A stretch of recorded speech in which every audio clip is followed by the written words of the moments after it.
Hello everyone, welcome back to literature people. मैं मधु पांडे। ये the Waste Land का पार्ट 2 वीडियो है। पार्ट 1 में ऑलरेडी अपलोड कर चुकी हूँ। जिसने नहीं देखा वो देख लो। Part 2, a game of chess, शुरू करती हूँ।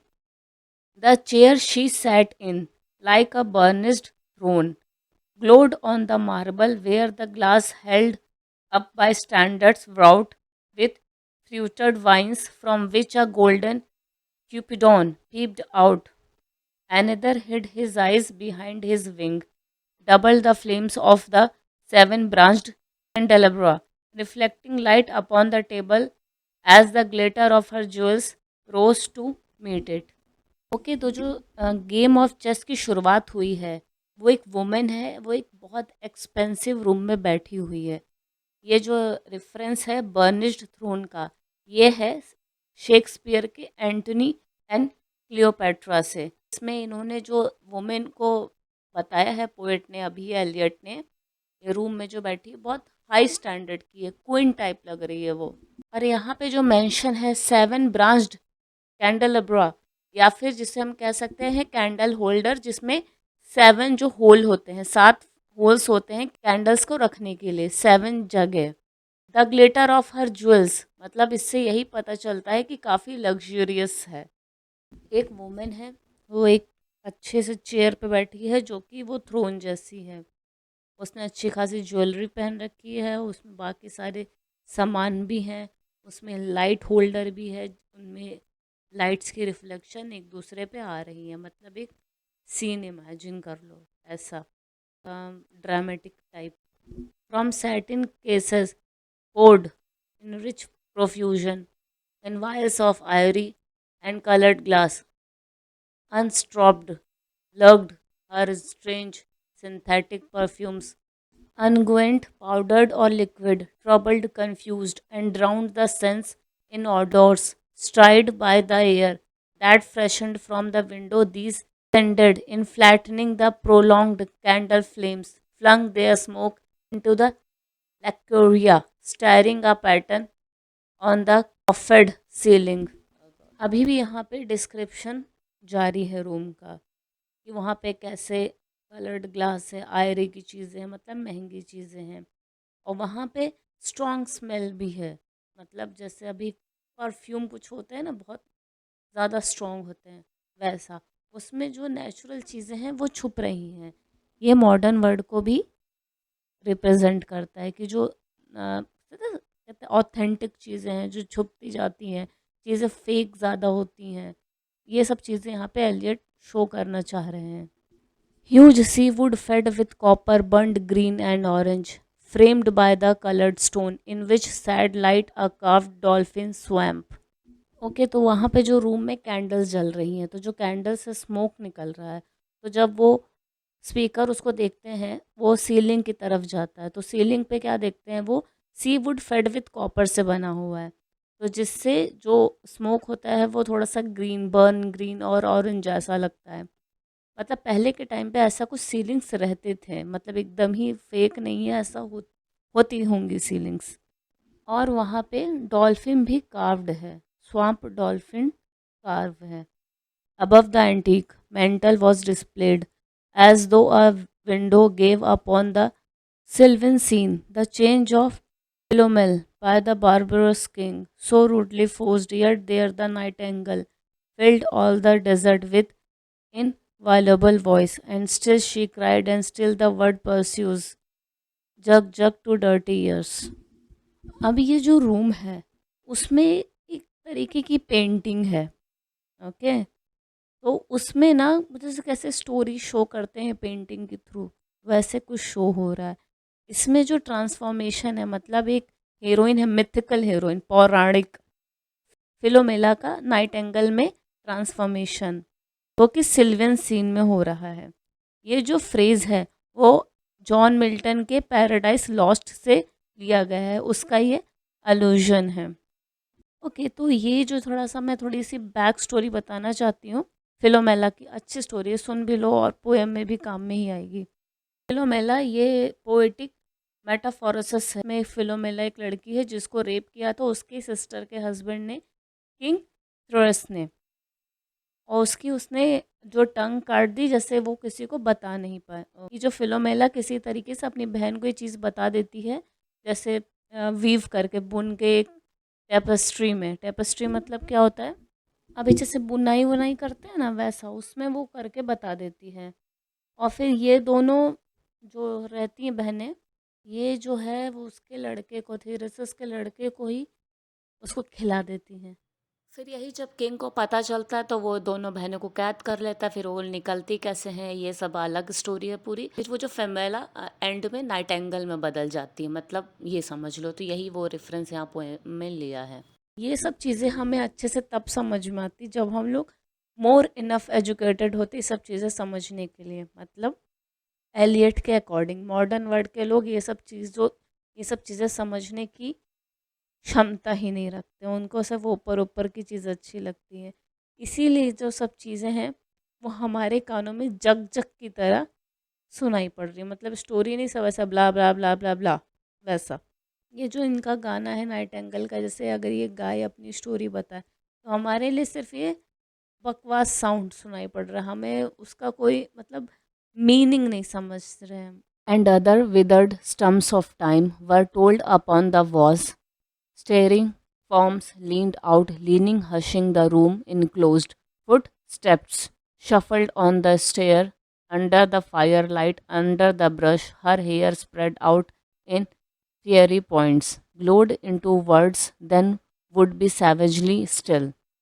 और भी जो स्टोरीज़ हैं टाइम की, वो जो मतलब जैसे अभी पेंटिंग टाइप्स में है तो बाहर आ रही हैं, बट उनको समझने के लिए मॉडर्न पीपल के पास उतनी एजुकेशन ही नहीं है। मॉडर्न लोग प्रॉपर से क्लासिक चीज़ों को नहीं समझ सकते, ऐसा कहना चाहते हैं। तो वो सूखी पड़ी हैं, बाहर आ रही हैं, पर कोई सुनने वाला नहीं है। फिर वहाँ पे वो रूम में वो लेडी अपना ब्रश, अपने हेयर को ब्रश कर रही है, और उसके जो मतलब है ना, उसमें भी कुछ छुपा हुआ है सुनने के लिए, कुछ है उसके ब्रश करने के तरीके में अपने हेयर को।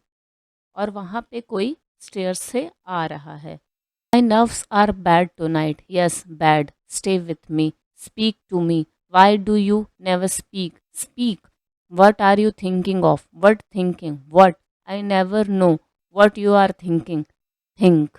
अब जो आया है उससे वो लेडी कह रही है वो ठीक नहीं है, okay, stay with me, speak to me, बोलो भाई मुझसे, मेरे साथ रहो। और वही चीज़ को बार बार रिपीट कर रही।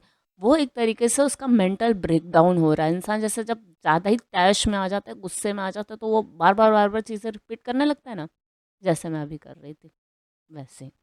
तेज़ आवाज़ हो गई, बोल रही है, क्या बोलो बोलो, क्या सोच रहे हो, मुझे समझ ही नहीं आता तुम क्या सोचते हो, या जो भी इंसान है। I think we are in Rat's Alley. We are the dead men lost their bones.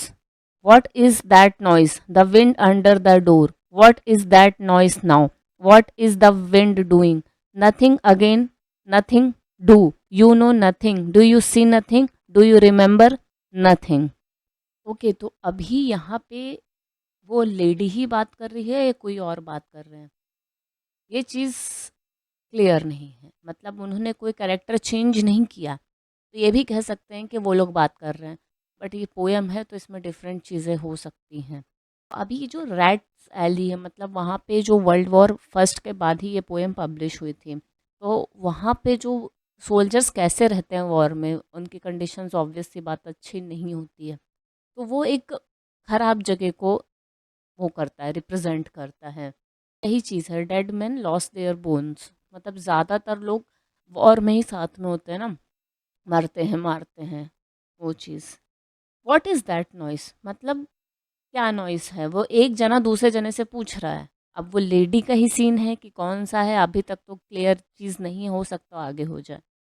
The wind under the door, वो ठीक है, एक जन पूछ रहा है क्या नॉइस है, विंड है, डोर के अंदर से हवा आ रही है, वैसा कुछ। फिर वो नॉइस क्या है, या हवा क्या कर रही है, नथिंग नथिंग नथिंग नथिंग, कई बार नथिंग यूज़ हुआ है। तो इसका जो रिप्रेजेंटेशन है वो एलियट मॉडर्न वर्ड से करना चाहते हैं, कि जैसे मॉडर्न वर्ड में भी कुछ भी नहीं है, नथिंग, वैसा। I remember those are pearls that were his eyes. Are you alive or not? Is there nothing in your head? But that Shakespearean rag. It's so elegant, so intelligent. What shall I do now? What shall I do? I shall rush out as I am and walk the street with my hair down. So what shall we do tomorrow? What shall we ever do? ये जो lines थी, those are pearls that were his eyes, ये हमारी poem में पहले भी आ चुकी हैं। ये लाइन द टेम्पटेस्ट से है। वही जो जो डूबे हुए आदमी का जो रेफरेंस है पहले बता चुके हैं, वो तो देख लो उसको। वही चीज़ है, आर यू अलाइव और नॉट, मतलब मॉडर्न वर्ल्ड में लोग जी रहे हैं मर रहे हैं क्या ही समझ में आता है। अब ये एक जो यहाँ पे रेफरेंस लिया गया है एक वहाँ पे जो एलियट के टाइम पे फेमस सॉन्ग का, द मिस्टीरियस रैग का, एरविंग बर्लिन का। और इसमें इन्होंने उसको रेफ़र किया है एज़ दैट शेक्सपियरियन रैग से। उन्होंने उस गाने को इंटेलिजेंट, एलिगेंट कहा है। मतलब अभी जो आगे की लाइन्स में उन्होंने कहा है ना, what shell I do now, मतलब इसमें ये है, हो सकता है ना कि जैसे अभी मॉडर्न पीपल को नहीं पता वो क्या कर रहे हैं, क्या करेंगे, कैसे जी रहे हैं, कैसे नहीं जिएंगे। मतलब सब एक तरीके से मंडेन है, ऐसे ही चल रहा है। A hot water at 10, and if it rains, a closed car at 4, and we shall play a game of chess, pressing idleness eyes and waiting for a knock upon the door। और अब यहाँ पे obviously modern life को बताया है, hot water at 10 और कैसे चीज़ें रहती हैं। और मतलब इनका ये कहना है कि जो स्पिरिचुअल वगैरह चीज़ें हैं नहीं मॉडर्न वर्ल्ड में, तो उसकी वजह से लोग अच्छी चीज़ों से भी दूर होते जा रहे हैं। वो अपने बस टाइम को कैसे किल करना है, कैसे टाइम पास करना है, उस पे ध्यान देते हैं। नहीं कुछ मिल रहा तो चलो गेम खेल लिया चेस का, और किसी चीज़ का वेट कर रहे हैं नॉक के लिए। अब ये जो नॉक है किसी इंसान के लिए भी हो सकता है, किसी चीज़ के लिए भी हो सकता है, या फिर स्पिरिचुअल अवेकनिंग के लिए भी हो सकता है। जब तक हम लोग स्पिरिचुअली अवेक नहीं होंगे तो ऐसे ही फालतू के काम में फंसे रहेंगे, वो चीज़। और ये गेम ऑफ चेस ये एल्यूजन है English playwright Thomas Middleton का, जो कि उन्होंने एक प्ले लिखा था, एक game at chess. When Lil's husband got demobbed, I said I didn't mince my words. I said to her myself, hurry up, please, it's time. Now Albert's coming back. Make yourself a bit smart. He'll want to know what you have done with that money he gave you. To get yourself some teeth, he did. I was there. You have them all out, Lil, and get a nice set. He said, I swear I can't bear to look at you. And no more, can't I? I said, and think of poor Albert. He's been in the army 4 years. He wants a good time. And if you don't give it him, there's other will, I said. अब यहाँ पे एक women का conversation है, मतलब एक women उसके friend ये लोग बात कर रहे हैं, काइंड ऑफ बार में है। हरी अप प्लीज़ इट्स टाइम, ये एक स्टैंडर्ड चीज़ है, बार टेंडर्स कहते हैं यूके में जब बार को क्लोज करना होता है। ठीक, तो हम ये समझ सकते हैं कि ये जो सीन है वो बार में चल रहा है। यहाँ पे एक फ्रेंड अपनी फ्रेंड को एडवाइस दे रही कि उसका जो हस्बैंड है, उसकी फ्रेंड का हस्बैंड वॉर से आने वाला है, तुमको अच्छा दिखना ज़रूरी है। नॉर्मली तो लोग यही कहते हैं ना कि अच्छी ड्रेस ले लो या अच्छा मेकअप ले लो, जो भी है जैसी चीज़ें। बट यहाँ पे उससे कह रही है तुम अच्छे टीथ ले लो, मतलब उसके जो टीथ हैं वो बहुत ख़राब दिख रहे हैं। वो बोलती कि अच्छे नहीं दिख रहे हैं, जाके नए टीथ ले लो। ठीक है, बोल रही कि अगर वो उस चीज़ों पे ध्यान नहीं देगी तो उसका हस्बैंड किसी और के साथ हो जाएगा। ओके, ये सब चीज़ें हैं। Oh is there, she said, something of that, I said, then I know to thank, she said, and give me a straight look, hurry up please it's time, if you don't like it you can get on with it, I said, others can pick and choose if you can't, but if Albert makes off it won't be for lack of telling, you ought to be ashamed, I said, to look so antique, and her only 31। अभी यहाँ पे वही चीज़ें हैं, थोड़ी सी awkward conversations है वही women की और लोगों में। मतलब एक काइंड ऑफ जैसे बार है तो वहाँ पे ऑडियंस है, उस टाइप का भी सीन चल रहा है साथ में। एक वुमेन है वो अपनी सारी चीज़ें बता रही है, और फिर वो मतलब एक्यूज़ करती है लोगों को। मतलब वो अब यही है ना कि उसका हस्बैंड किसके साथ रहेगा, वो उसको पता है कि किसको उसको थैंक करना है। मतलब वो समझती है कि उसका हस्बैंड किसके साथ रहेगा।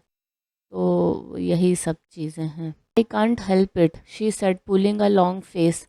It's them piles I took to bring it off, she said. She had 5 already and nearly died of young George. The chemist said it would be all right, but I have never been the same. You are proper fool, I said. Well, if Albert won't leave you alone, there it is, I said. What you get married for if you don't want children? अब वो जो लड़की है लिल, ठीक है, वो बोलती है कांट हेल्प इट, मतलब वो उसको बोला ना कि तुम 31 की ओल्ड दिखने लगी हो, तो वही बोलती है कि मैं इस चीज़ में हेल्प नहीं कर सकती, मैं ऐसी ही दिख सकती हूँ, मैं क्या करूँ उस चीज़ के लिए, क्योंकि वो कोई पिल्स खा के मतलब उसकी जो हालत है वो ख़राब हो गई है। और यहाँ पे ब्रिंग इट ऑफ का मतलब है कि बेबी को अबॉर्ट करना, फ्रेज़ है। वो टाइम पे जो बेबी को अबॉर्ट करने के लिए जो पिल्स वगैरह रहते थे, तो उसका इस वुमन पे काफ़ी बुरा असर पड़ा है, बहुत केमिकल असर पड़ा है, ज़्यादा ही उस पर रिएक्शन है। वही मतलब जो फर्स्ट वुमन है जिसको वो एक्यूज़ कर रही है लिल अपने हस्बैंड के साथ होने का, तो वहाँ पे वो मतलब वो एक औरत बैठी है और वहाँ पे कई लोग हैं, तो वैसी सब चीज़ें चल रही हैं। तो वहाँ पे जो जो फर्स्ट वुमन होती है जिसको वो मेंशन करती है, तो वो बोलती है लिल से कि तुम्हारे तो ऑलरेडी 5 बच्चे हैं। और मतलब वो जो फार्मासिस्ट होता है बोलता है कि वो जो पिल है वो ठीक है, बट वो बोलती है कि मैं कभी भी उस सही से नहीं रह पाई उस पिल को लेने के बाद, नेवर बीन द सेम। और जो फर्स्ट वुमन है इन सब चीज़ों से रिलेट नहीं करती है और वो लिल को फूल कहती है। मतलब अभी जो लिल है वो अपनी लाइफ में एक तरीके से फंस चुकी है। यहाँ से मतलब ये थोड़ा-सा वहाँ की सोसाइटी के बारे में भी उस टाइम की बताना चाहते हैं। Hurry up please, it's time. Well that Sunday Albert was home, they had a hot game on and they asked me to dinner to get the beauty of it hot. Hurry up please, it's time, hurry up please, it's time. Good night Bill, good night Lou, good night May, good night. Ta ta. Good night, good night ladies, good night sweet ladies, good night, good night. Okay. अभी अभी वही चीज़ है कि बार बंद करने का time हो गया, तो वो लोग बोलते हैं भई अब जाओ, हरी अप प्लीज़ इट्स टाइम। और फिर अब इनका जो वुमेन्स का जो डेली रूटीन होता है वो सब भी चीज़ें बताई कि कैसे वो लोग कहीं जाते हैं तो कैसे स्वीट रहते हैं, हॉट गैमन लेते हैं, और मतलब वही good night, good night, good night, मतलब सब जा रहे हैं। और फिर अभी यहाँ पे लोगों का नाम भी पता चलता है, जैसे लो, मे और बिल, ये लोग भी वहाँ पे हैं। और ये जो बार बार रिपीटेशन है गुड नाइट का, ये रेफरेंस हो सकता है ओफिलिया का, यंग वुमेन जो थी ना हेमलेट में, जो ड्राउन होके मर जाती, डूब के मर जाती है, उसका। ओके, तो ये वीडियो मैं यहीं पे एंड करती हूँ। जैसा भी लगा है कमेंट करके बताओ, अच्छा लगा है तो लाइक करो, चैनल पे पहली बार हो तो चैनल सब्सक्राइब कर लो और बेल आइकन प्रेस कर लो, तब भी जब मैं नई वीडियो डालूंगी तो नोटिफिकेशन मिल जाएगी। Thanks for watching, see you next time, bye bye.